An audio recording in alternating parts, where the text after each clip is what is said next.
Okay, we'll begin the today's CME on behalf of Navi Mumbai Doctor Foundation.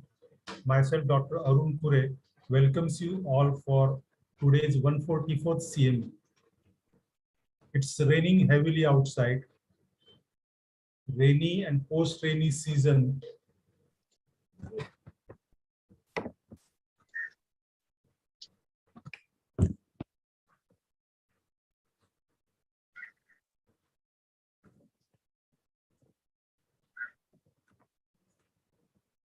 Rainy and post-rainy season is a season of fever.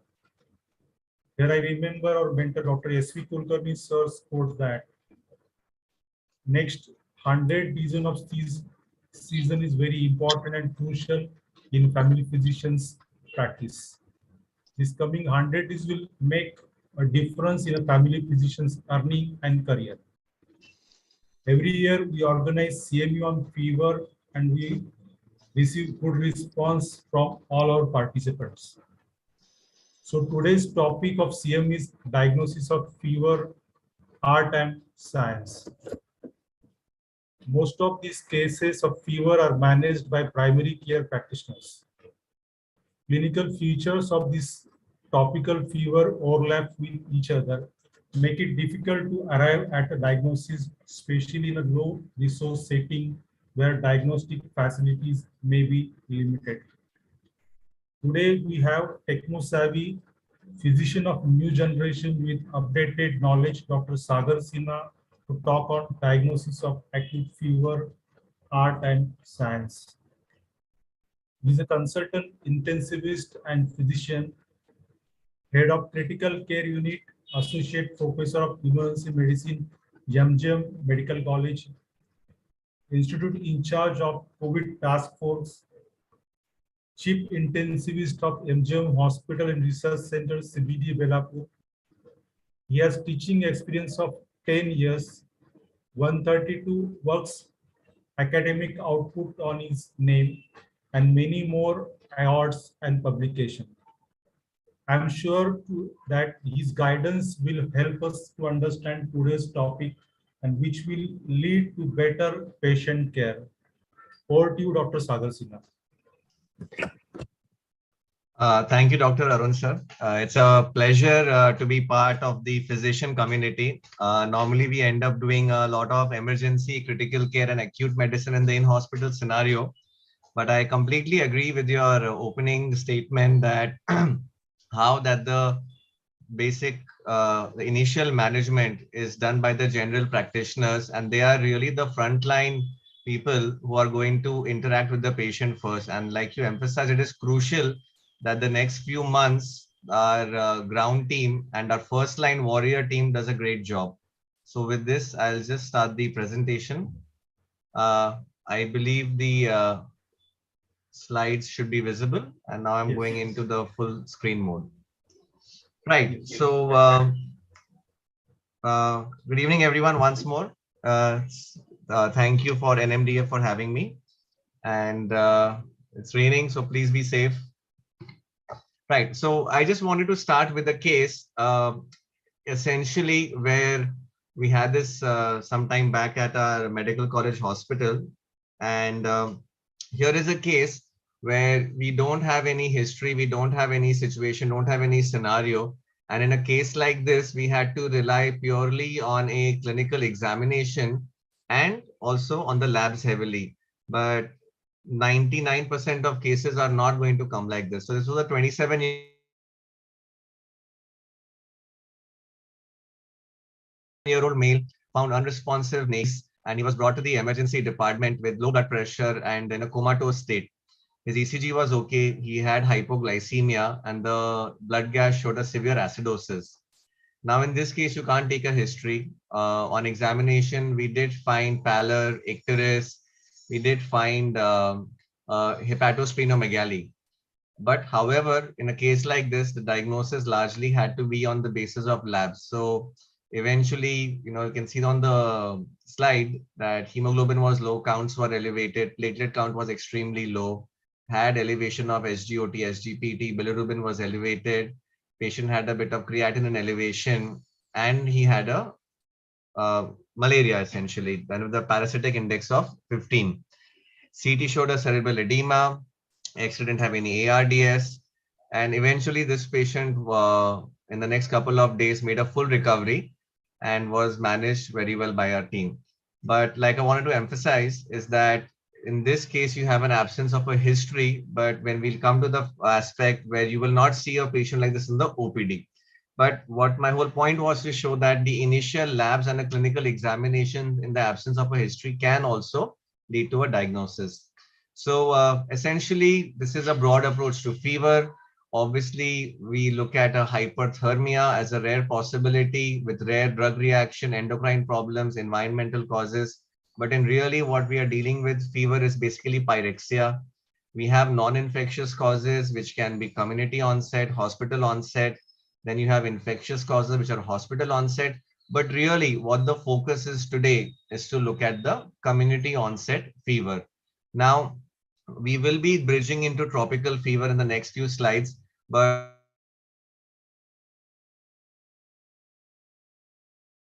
have non-tropical causes of fever like LRTI, pneumonia, empyema, abdominal causes like cholangitis and perforation, UTI worst case being a pyelonephritis, a bacterial endocarditis, cellulitis, etc.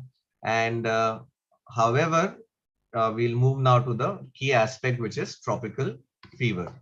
Also, with regards to whether we should administer paracetamol or not, unfortunately, there are not large-based core clinical studies available for community practice. However, in ICU practice, with regards to treating pyrexia or not, definitely there are advantages in a critically ill patient and disadvantages.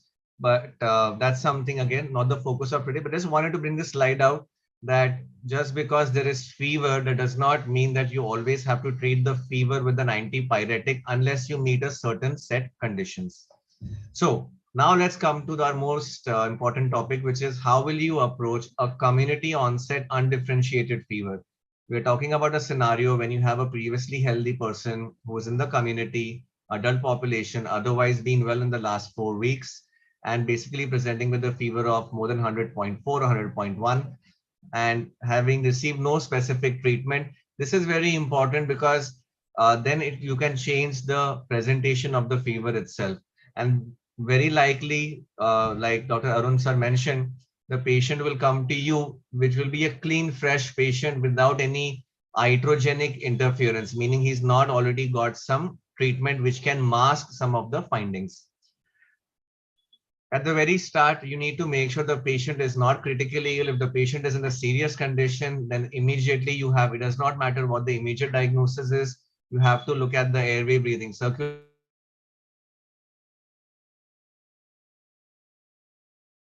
pressure, try to identify a focus of infection, start empiric treatment, otherwise approach with a clinical syndromic pattern. And if not, then we come to a syndromic approach in a critically ill patient, fever with rash, fever with thrombocytopenia, fever with jaundice, fever with ARDS, fever with multi-organ failure. And then the initial emergency approach is send blood cultures, do a CBC, CRP, look at the organs, look at the urine, order chest X-ray. And in the first 6 hours itself, you can perform your rapid diagnostic tests, which is your malaria card test or a dengue card test, a typhoid or an H1N1. Of course, now it is COVID-19. And basis on your rapid test, you can start anti-malarials for dengue supportive treatment. And when it is susceptible for typhoid, definitely start ceftriaxone. Empirical treatment largely in our country, if in doubt, you're not sure what the patient has, ceftriaxone and doxycycline are two drugs which you can start for a critically ill patient, and you need to rule out malaria within the first 6 hours. So this is the initial approach for a sick patient. Obviously, once you don't have a clear-cut picture, then you can start doing your more targeted examination, working up for your other tropical illnesses. But this is an approach to a patient who is acutely ill, who requires hospitalization. But now we'll move on to a more common OPD scenario. So very important, especially in Navi Mumbai, I've been here for now almost 17 years. We have to suspect malaria for any case of acute fever. Then you can have primary or secondary dengue. Leptospirosis is usually with a conjunctival suffusion. Patient has muscle tenderness and can present with jaundice. Typhoid fever, very classical when you have continuous fever, non-specific gastrointestinal symptoms, and splenomegaly. Again, I'm sure all of you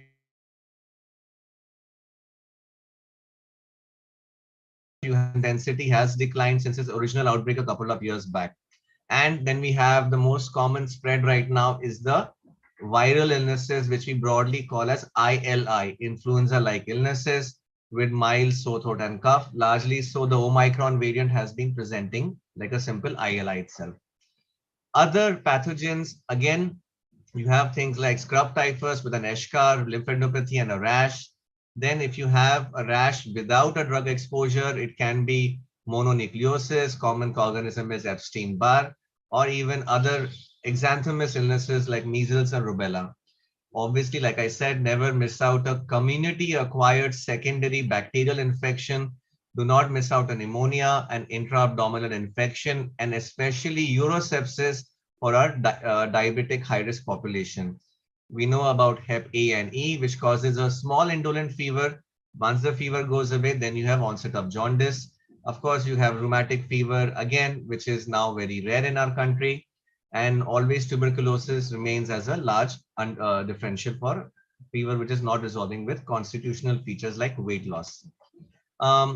Especially now, this is a slide from a Western this thing where you have when you have a travel related, but that is common in India itself.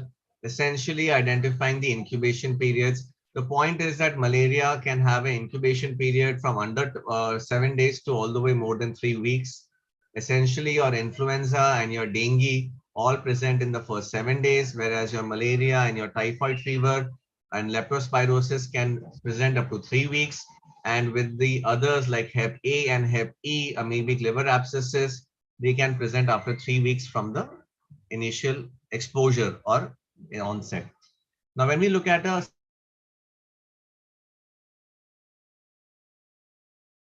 syndromic approach, like I said, the big five, dengue and scrub typhus. Scrub typhus largely not so prevalent in Navi Mumbai, but there are cases. The problem is we end up treating most patients with doxycycline, and we inadvertently treat scrub typhus in most cases.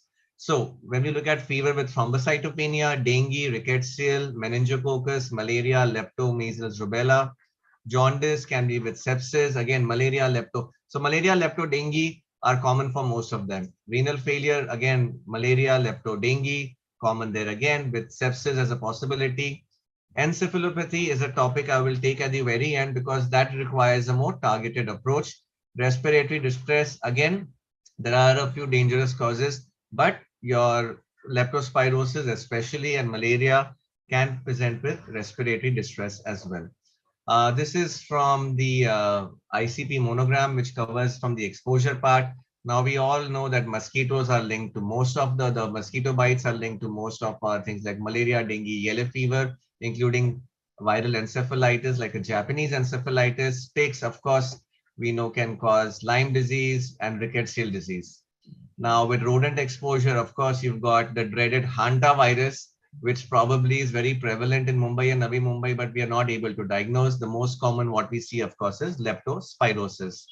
We all know from the environmental sources, water, Hep A, Hep E, cholera, salmonellosis, and of course, we have the season of gastro, shigellosis is also quite prevalent. Dairy, we've got brucellosis, Q fever. Again, difficult to diagnose because these are indolent illnesses which can present over weeks. Raw undercooked meat can present with your parasitic infections and protozoal disease. Fresh water, again, coming back to leptospirosis.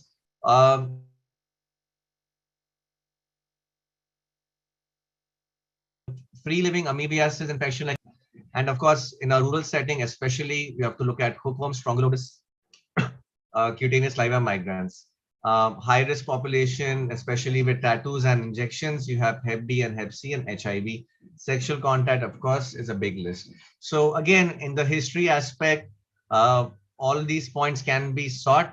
However, with the monsoons and raining right now, especially exposure to stagnant water, we all are at risk, especially the ones who are not wearing covered footwear and who have been wading in water in the monsoons. On an examination, you can see fever with lymphadenopathy. Again, if you have fever with lymphadenopathy, then you have to not look at malaria, lepto, dengue as such. You have to think of other possibilities, especially like brucellosis, infectious mononucleosis, possibility of tuberculosis. When if you have hepatomegaly, then you look at the classical bugs. Splenomegaly, again, back to our classical bugs. Typhoid also can present as splenomegaly. Jaundice, again, go back to our classical bugs. Wheezing, you can have Loeffler syndrome, a type of a pulmonary eosinophilia. When we have fever with rash, you can have a maculopapular rash, largely, which is a feature of viral illnesses, or worst case, it can be a meningococcus infection. When you have petechiae or ecchymosis, we need to rule out a viral hemorrhagic fever and diseases which can cause a thrombocytopenia or bleeding manifestation. If you see that eschar, which is a classical black dot, you can have pig bite fever, scrub typhus, worst case anthrax, but that is not something which we see in common clinical practice. So this is from a clinical examination point of view. Sometimes a patient may present to you with a low platelet count. Now we all know that, however,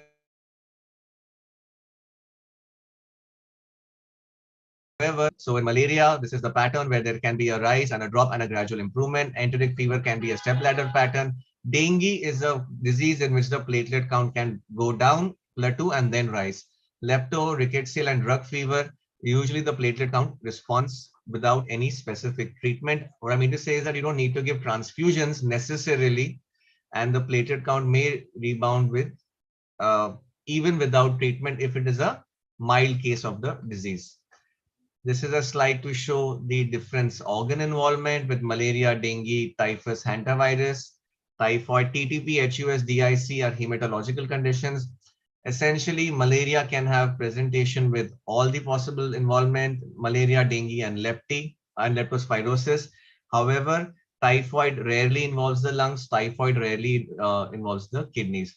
But again, this is on basis of a clinical involvement and the lab features itself as a broad approach, but we see all possibilities, and especially if the patient is presenting to you in the initial phase of the illness, you may not get any organ dysfunction features at the very start of the illness. When it comes to symptoms, this is something which we cannot miss.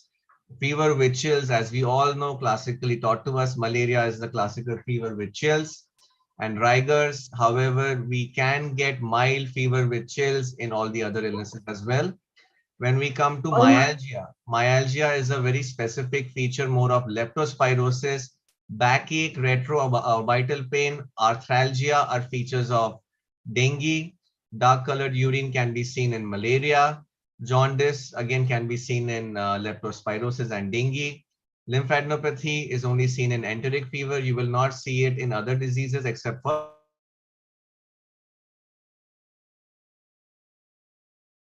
galley is common to all the illnesses. And a very classical feature of dengue is a polyserositis, where you get this pericholecystic fluid collection. You can get mild ascites and a mild pleural effusion. So this is a lot based on clinical examination, on basis of history, where you really can figure out that what is the possibility of the patient having either malaria, dengue, lepto, enteric fever, or rickettsial disease.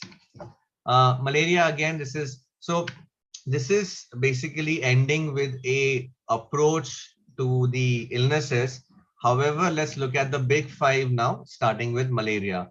Malaria, we know the classical 4 types. The 5th one, novel C, is now more prevalent, especially in the southeastern and eastern parts of India. We all know about malaria. We know that the falciparum one is the dangerous one. A key aspect, still today, the gold standard for diagnosis is a simple microscopy, and that is what needs to be done. You have the thick smear and the thin smear. The important aspect is you get to identify and confirm it is Plasmodium. You identify the species, and you also get a parasitic index to know the degree of parasitemia. Nowadays, we have the RDT, which is the rapid diagnostic test.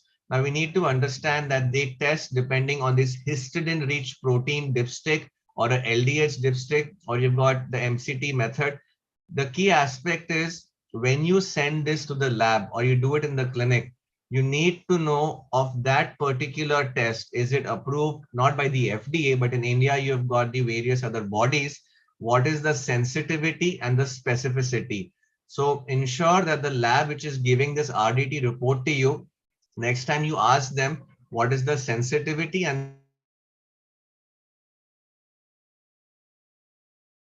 the specificity of the test? Depending WHO and the National Vector Disease Control for the NVDCP, they give the list of the approved manufacturers. Usually, if your two RDTs are negative, then you can exclude malaria. That is the national recommendation. But the problem is, in our country, you need to make sure you are using the correct card method and the right manufacturer. Briefly, a treatment algorithm. Again, we empirically treat Vivax with chloroquine, with primaquine added. Falciparum requires always a RT medicine combination therapy. And people miss this. For a falciparum patient, please do not forget to administer primaquine as a single dose on day 2. So clinical approach for malaria, you can go for the rapid diagnostic test and you can prepare, and obviously the blood smear is most important. Before sending the RDT, please find out what RDT is your lab doing. These are the classical signs of severe malaria. Obviously, a patient like this requires hospitalization. Please note that nor in the WHO nor in the Indian guidelines, thrombocytopenia is a criteria for severe malaria. These are clinical red flag signs and other aspects which have to be identified. And these are the patients who require urgent hospitalization and treatment. These signs are common, in fact, for most of our other tropical illnesses as well. So do not forget to miss out altered mental status, a renal injury, jaundice, severe anemia, features of ARDS, low sugar, acidosis, shock, abnormal bleeding pattern, hemoglobinuria, the classical coca-colored urine, a hyperpyrexia, or you have a parasitic index of more than 5%. This patient requires urgent hospitalization and IV anti-malarials.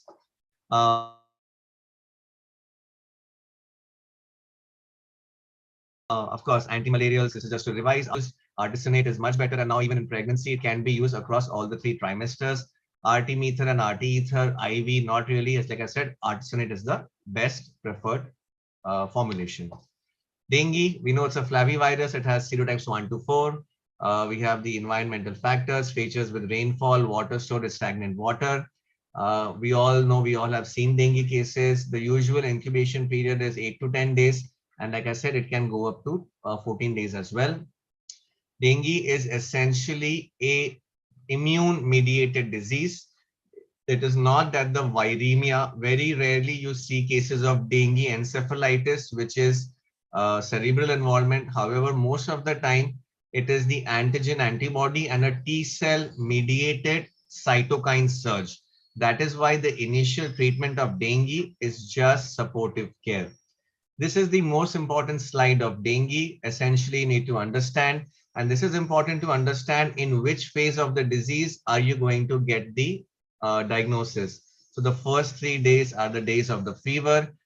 And here is the phase of dehydration. The dangerous phase of dengue is not the febrile phase, but the post-febrile phase, which is the risk period when the patient can become critically ill. And this is the phase where hydration and supportive care is most important. Laboratory changes, the hematocrit is a marker of hemoconcentration, and the hematocrit can be a very dangerous sign. In serology and virology, because we know that the first, usually day 1 to day 5 is the viremia phase, and day 3 onwards is the IgM phase. There can be a period here where your NS1 and IgM both can come negative. So very important is the day of onset of fever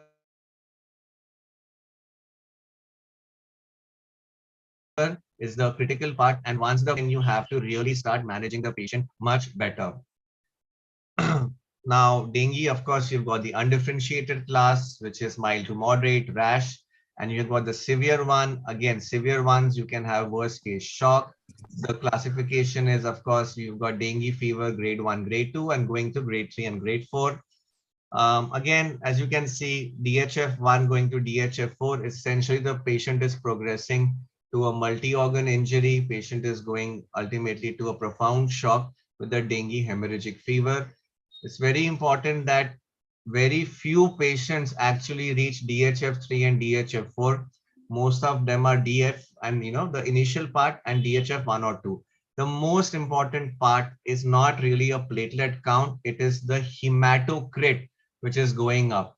So the next time you see a CBC, I always prefer looking at the CBC. The hematocrit is the most important value and not the platelet count. I understand the relatives keep asking, what is the platelet count? Platelet count, that matters the least. So the hematocrit is the most important marker of a red flag sign rather than the platelet count. So of course, this is a newer classification of dengue, which is a better way to look at it. This is by the WHO, where they have described dengue with warning signs. Essentially, if you have abdominal pain, vomiting, a fluid collection, lethargy, hepatomegaly more than 2 centimeters, and very important, increase in hematocrit with a rapid decrease in platelet count, that is your very big red flag sign. And severe dengue, of course, that we know, severe plasma leakage or bleeding. If you are getting a multi-organ hit, like I said,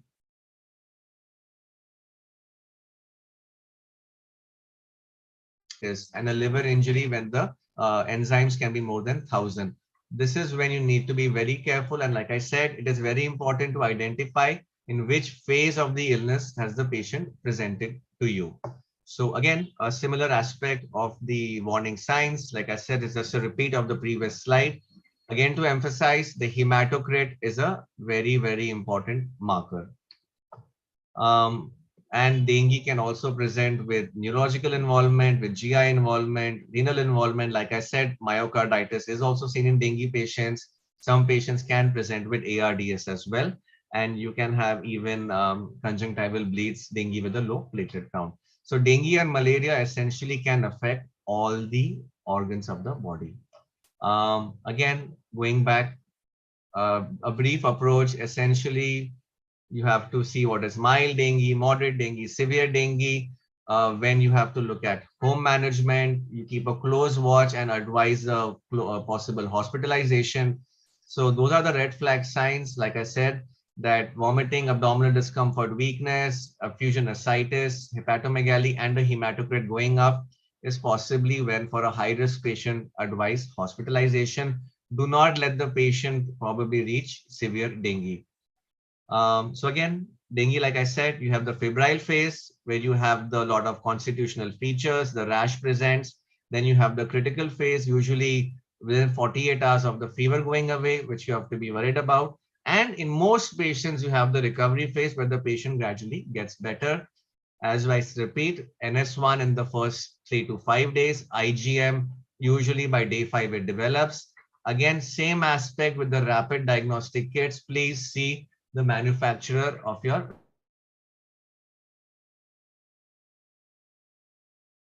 rapid rest. You can do sponging, you can take antipyretic. Generally avoid high dose of aspirin, avoid combination therapy with diclofenac. So paracetamol, best drug, still the best choice. And hydration can be well managed orally. It's very simple. You just hydrate the patient to target a particular urine output. And again, use the hematocrit of a patient if you want to improve the patient's hydration. This largely is for an inpatient scenario, but I just wanted to show this slide and this slide and this slide. And as you can see, the main aspect here, this check hematocrit, check hematocrit, check hematocrit. Just to emphasize that the hematocrit is one of the markers and not the platelet count. So of course, you look at the platelet count, especially there's bleeding, but the hematocrit, key marker in dengue for treatment.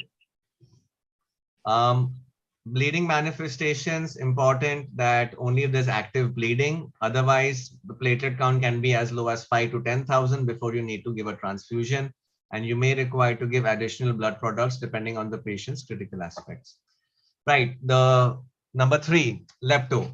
Lepto, as we all know, is a spirochete, direct contact of skin or mucosa with contamination of an infected animal. We know it is rampant during the rainy season in Mumbai and the western Maharashtra, very common here. Lepto basically starts with injury of the endothelium and it can cause vasculitis and clinical manifestations.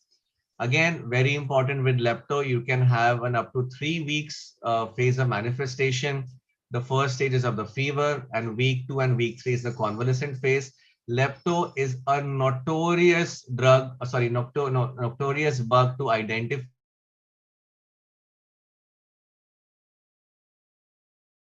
in the first week of illness, because urine is very difficult and the antibody similarly to your dengue IgM are usually positive only after day 5. So this is something where lepto is difficult to particularly identify. So you have the leptospiremic phase in the first week, and then you have the immune phase in week 2 and week 3, and that is usually where you can start getting the actual disease involvement. So again, leptospirosis, difficult bug to identify in the initial 7 days, because like I said, very difficult to get cultures or serology, but that IgM or the MAT test only can be positive after day 5. Now, 95% of patients present with the anicteric leptospirosis, which is the milder form, fever, myalgia, and no jaundice. Then you've got the icteric leptospirosis, 5 to 10%, where you've got jaundice with multi-organ involvement, where you're really worried. Worst case is you have a pulmonary hemorrhage. These patients do not survive if they get to the hospital late, because renal failure, multi-organ failure can still be managed by dialysis. But patients with pulmonary hemorrhage are the ones who do worst, especially if the initial phase has been missed. Manifestations of lepto, like I said, anicteric ones, most patients, fever, myalgia, a conjunctival suffusion and headache. The severe, which is the icteric form, Weil's disease, all of that plus suffusions, headaches, abdominal pain, nausea, and vomiting. These are your additional red flag signs where you may want to keep a closer watch or hospitalize the patient. So like I said, that the immune phase, we have the initial lepto phase in the first 7 days, and then you have the immune phase, a lot like dengue itself.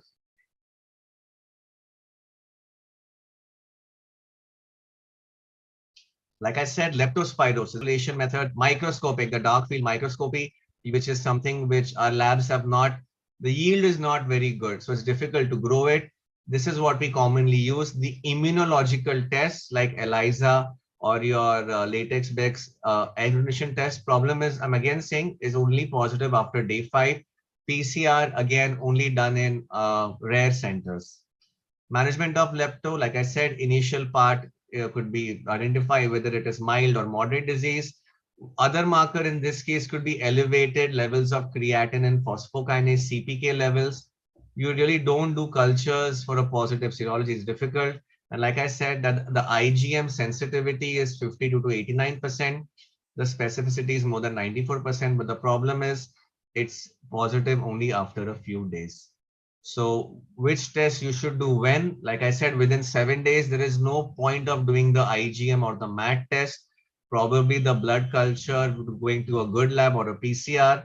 Once you are more than 5 to 7 days, or you can repeat the lepto IgM after 48 hours. Do one on day 5, do one on day 7 or day 8. You can do a rapid test. And based on this, you can take a call. Now, if you have a false positive, then you can repeat a MAT and see for rising titers, and that will probably confirm whether the patient had leptospirosis. The aspect is you do not wait for day 5, day 7, day 9 to treat the disease. You still start treatment. Now, again, this is the conventional treatment. In the West is penicillin and doxycycline. But in reality, in Indian guidelines, the simplest treatment is doxycycline 100 milligram twice a day. For pregnant patients, ampicillin 500 mg 6 hourly. For a hospitalized patient, patient 6 hourly, or very simple doses of ceftriaxone or cefotaxime. And if patient has got allergy to penicillins, we can give erythromycin. So doxycycline is the best friend during the monsoons, and please use doxycycline. Do not hesitate not to give doxycycline for a patient, especially you're suspecting lepto. Coming to bug number 4, Typhoid, we know it is Salmonella and the paratyphy thing. It is again a waterborne disease or even post floods, incubation period up to 14 weeks. It can be depending on the patient presenting to you in the which phase. In the first week, it is fever, headache, and that relative bradycardia. Second week, abdominal features. You can even have a typhoid fever, encephalopathy. Third week, you'll probably have perforations and multi-organ failure. You can use the Typhi dot test with a high sensitivity. Again, like I said, all immune tests are only positive after the initial phase. Vidal is probably the most useless test in our country, and it is the most non-specific test. It really has no value for diagnosing typhoid unless you know what is the endemic cutoff and you have a rising titer, but that will only be after the initial week of illness. Best gold standard is a blood culture, which the yield is 40 to 80%. How do you improve the yield? You can send one set, a paired blood culture, or set two sets, send 4 blood cultures, and you may get a yield and grow your typhoid. Bone marrow culture is rarely done, especially if you have missed the disease, but it may even remain positive up to late. Treatment is simple, ceftriaxone at a very good dose. Ciprofloxacin, as we all know, does have a high amount of resistance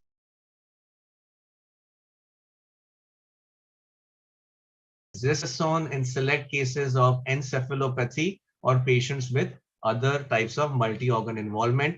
But do not use dexamethasone first. You have to hit the patient with good antimicrobial therapy. Other waterborne illnesses are Hep A and Hep E. We all know patients have a non-specific course, non-specific illness, and it is only later when you get the features of a liver injury. And your Hep A, and in the next slide, your Hep E IgM are only positive in a later phase. Only in Hep E, we have the possibility of identifying the virus in the stool. When are we especially concerned? When you have a pregnant patient presenting with jaundice, it very well the patient could have had Hep E and that could be the cause. Very often this just requires supportive care, but that is something, again, like I said, supportive care, you can always look for Hep A and Hep E when you've had some non-specific features and 1 to 3 weeks after the fever, the patient is getting jaundice with elevation of liver enzymes. Final bug number 5 is scrub typhus. Again, these are all your rickettsial disease. These can present with multi-organ involvement. It can present with all features. The difference is that you are probably already treating a patient like this with doxycycline. So you're rarely going to run into trouble with scrub typhus. Ideally, the labs keep saying, send this wheel Felix. However, that is not the best choice. The gold standard is the indirect fluorescent antibody. However, commonly you can do the IgM ELISA test. So, however, scrub typhus, especially you're going for mountaineers, people who are going for treks, but largely I repeat that most of the times you would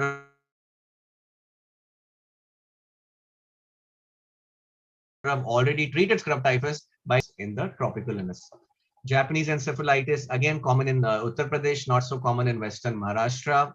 Essentially, here you have a patient with a fever, with an encephalopathy, and you've got extrapyramidal signs. Essentially, you have a patient presenting with acute fever, neurological signs, and the patient is looking like a Parkinson's patient with stiffness and those classical features. Problem is, for most of these, the treatment is supportive and the diagnosis can be via blood or CSF, but it is not routinely available in smaller labs, but it does not change that the patient requires supportive treatment. The last aspect I would like to talk about is fever with encephalopathy, is patients presenting with an altered mental status. At this point in time, first approach is stabilize the airway, breathing, circulation, check the sugars, look at the hydration, improve hydration. If the patient has seizures, give an anti-seizure drug. Now we come to the good examination. Very important to identify if the patient has got focal signs or elevated intracranial pressure. Patient requires immediate hospitalization if elevation of intracranial pressure, and also probably a lumbar puncture with a specific CSF analysis. Obviously, do your routine labs and investigations, rule out malaria. In these cases, the empirical treatment is ceftriaxone with acyclovir. And then after other aspects, you can do all the other probable Vidal, serologies, leptodengue, etc., and switch to a targeted therapy. This is a complex slide of all the fever with encephalitis. So here you can have infectious causes, you can have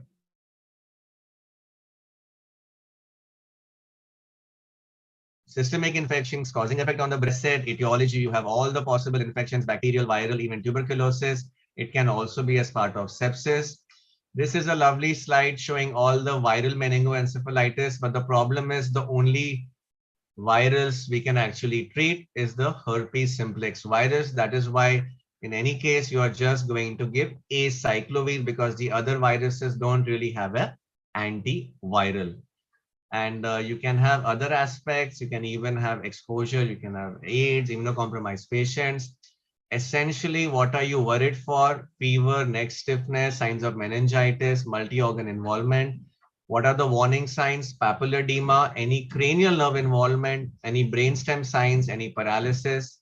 When are you always going to advise a CT? A patient who has got an immunocompromised state, a patient who has seizure, a patient who has a papilledema, patient who has a GCS which is low, probably less than 12 also, a focal neurological deficit. These are your red flag signs for a patient in the tropical fever with a febrile encephalopathy. This is when you should do a CT prior to proceeding with the lumbar puncture. Just a summary, like I said, that malaria, you have pallor, malaria on blood smear. Typhoid, I told you that the abdominal features may start after a week. Dengue, you can have, this is not myalgia, arthralgia more than myalgias. Rickettsial disease, you have a painless black eschar. Rash, classically measles, you have cough, conjunctivitis, coryza. Dengue, you can have normal islands of skin. Rickettsial disease, you get eschars. Cerebral malaria, meningitis, encephalitis. These are all the features. And the most dangerous is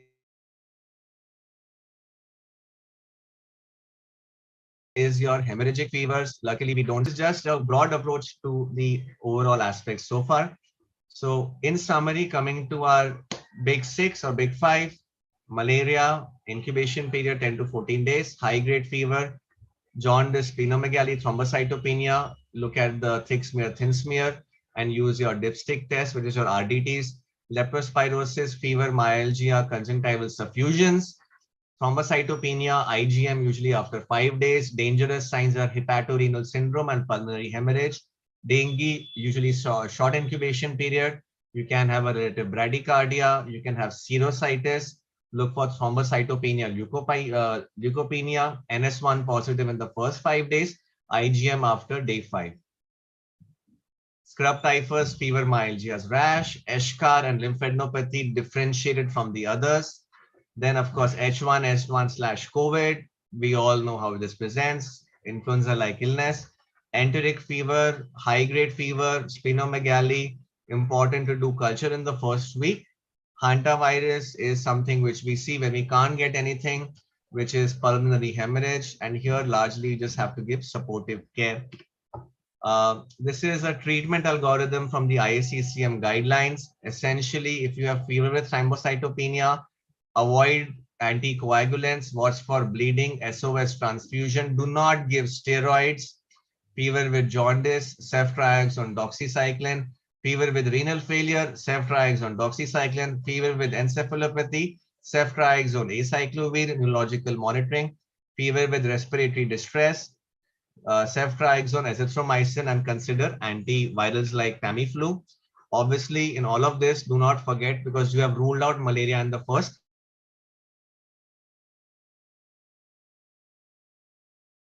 This is a crash course in tropical fever and approach to fever. I am sorry that this was a comprehensive topic and we had to do it so rapidly, but we have definitely left some time for questions at the end. Thank you.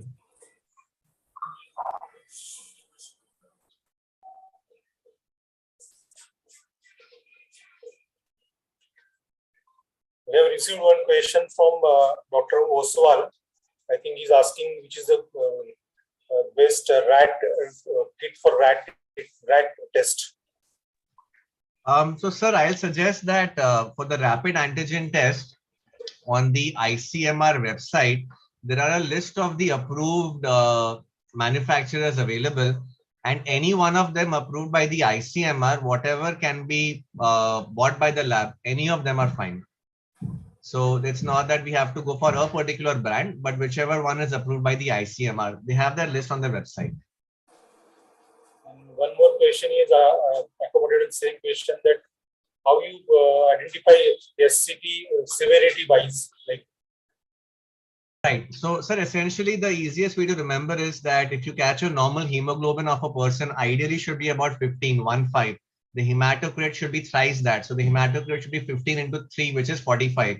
So anybody having a hematocrit of 45%, you assume that that patient is a dehydrated patient, or you have a patient's previous CBC, say, which you have done on day 1, and you have the hematocrit done on day 1. You do a hematocrit after 48 hours. If the hematocrit has gone up by 20%, that would be a dangerous sign that the patient is dehydrated. So you look at the hematocrit either as a cutoff of more than 45%, or say a hematocrit which is rising for a patient, especially if it's risen by more than 20%.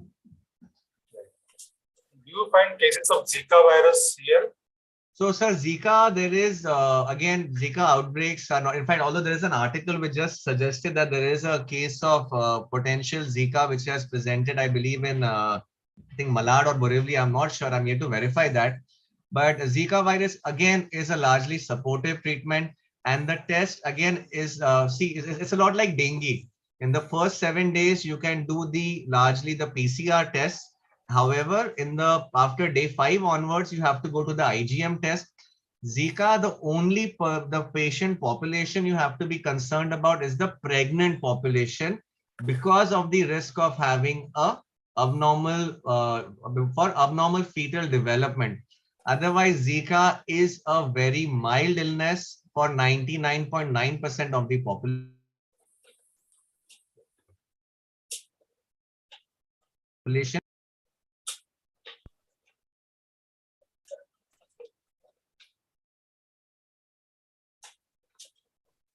You have to all the questions which has been posted at chat box. So, anyone wanted to ask any question? Sir, can I ask one question? Yes, you can unmute and start your video and you can ask a question. Yeah. Can you hear me? Yes, madam. Go ahead. Okay. Sir, you said in lot of cases you give doxy, and in pregnant patient we are not supposed to give doxy. So, so madam, like I said, that for doxycycline, you have the alternatives available. For doxycycline, essentially, if you are treating for leptospirosis, the alternative is ampicillin.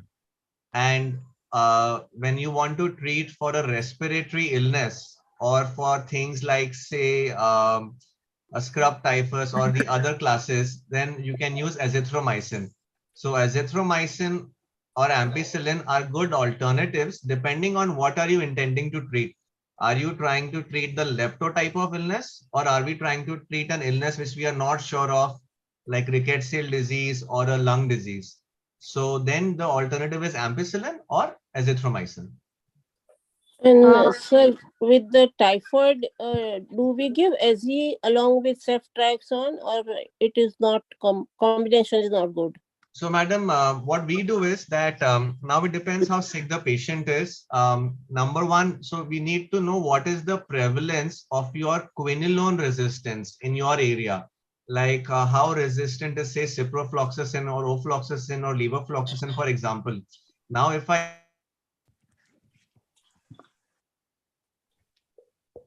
know that if I have a high degree of resistance, hospitalized patient, I would definitely give the highest dose of ceftriaxone. And I would give a larger dose of azithromycin as high as 1 gram per day, maybe for the first 3 days. And day 3 to day 5, I may come down to 500 milligram a day.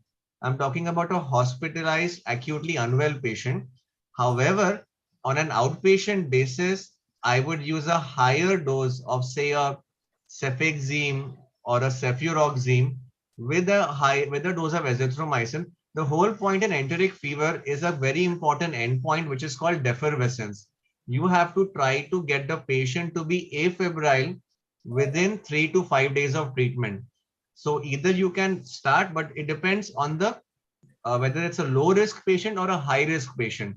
If it's a high risk patient, use the highest dose of cephalosporin and combine with the azithromycin, for example. So it depends on how sick the patient is. Like I said, the target is defervescence. In the BMC. Hello. Yes, Dr. Rashmi. In the BMC, they give only this ciprofloxacin. So, madam, that's the whole point. That For typhoid. Yeah. So, madam, actually, that's the whole problem. That is why many patients may get under treated, and that is the whole problem with enteric fever. Like I said, that you may partially treat it, you may not fully treat it, and that is why the best way, if you have sent the culture, the blood culture, you will know within 3 to 5 to 7 days exactly what was the sensitivity and the culture sensitivity pattern. So I would never give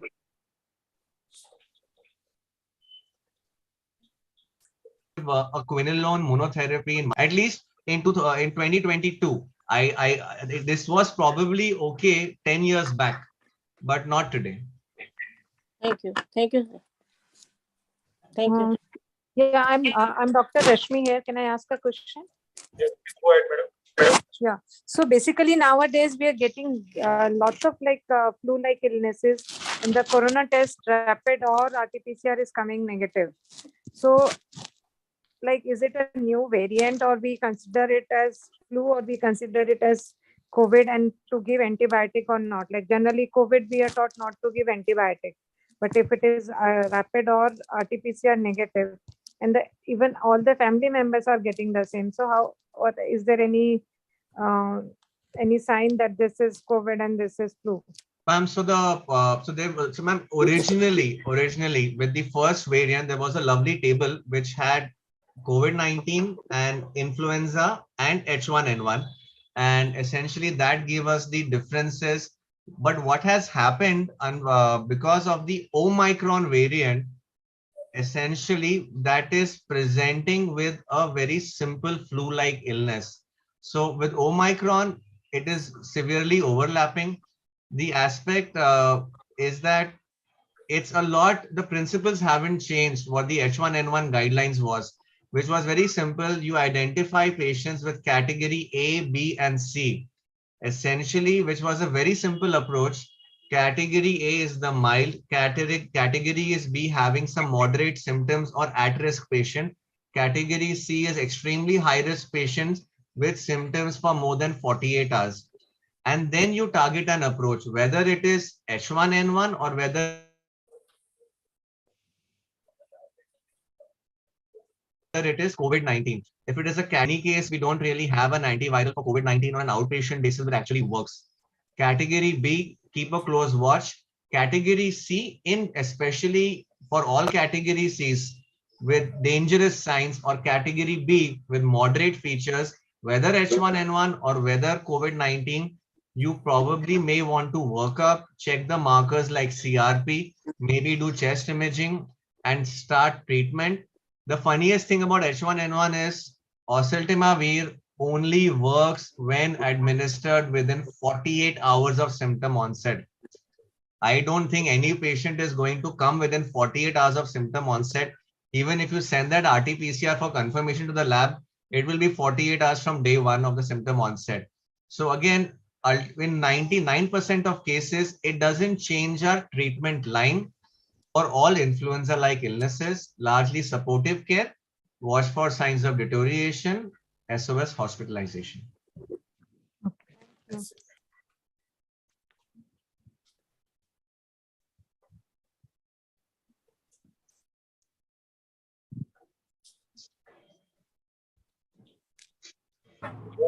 Discussed chikungunya also. One question was regarding chikungunya. I think we have covered the chikungunya also. Right. So, sir, chikungunya essentially is a lot like dengue. The only difference is that it rarely presents with the dangerous manifestations of multi-organ involvement. And chikungunya, especially two types of arthralgias, one which occurs in the first 7 days, and there are some patients who have a residual arthralgia after the immune phase. Same problem in the first 7 days, you don't have the PCR illnesses to be able to pick it up. However, after 7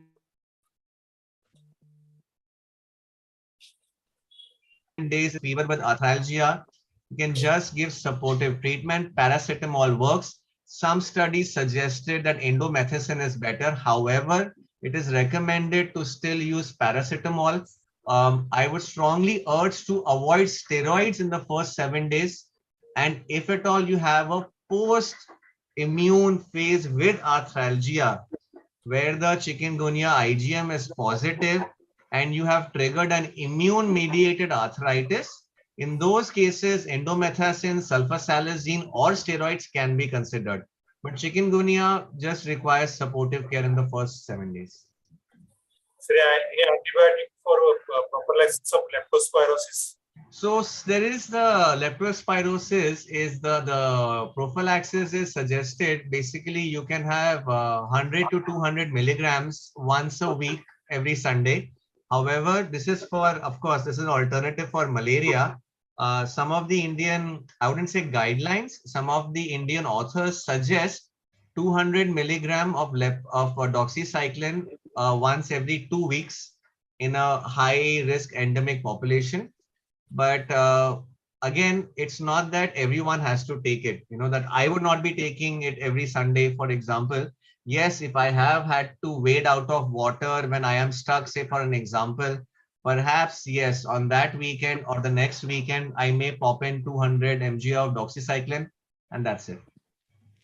How useful the chloroquine as a prophylaxis in endemic area like Navi Mumbai? So this is what, so like I said that there are no, like I said that there was a recommendation earlier in the previous guidelines. The newer guidelines are very careful in forcing a recommendation. A